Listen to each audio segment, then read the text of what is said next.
বন্ধুরা দেখো মাছের ডিম কেউ পিস পিস করে, আমি পুরো এটাকে সব তার তার বেছে নিয়েছি, যেহেতু আমার মেয়ের বাবা বলে ওরকম করে খাবো না, পুরো বেছে একদম ঝোল ঝোল টাইপের এইভাবে করে দেখো কত সুন্দর বড়া হয়। এই যে বড়া গোল গোল করব, তারপর এটাকে পিস পিস করে আবার কাটবো। যে ভাজার পর এরকম গোল গোল পুরো ডিমের মতো মনে হচ্ছে না এটা ডিমের বড়া, মানে ডিম ভাজা, কিন্তু না, এটা ডিমের বড়া। এটা এরকম করে তারপরে এটাকে আমি পিস পিস করে কেটে নিয়েছি, এক একটা বড় বড়,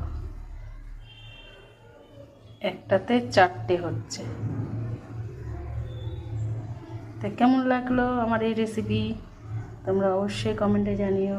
টাটা বন্ধুরা, সবাইকে জানাই শুভ দুপুর।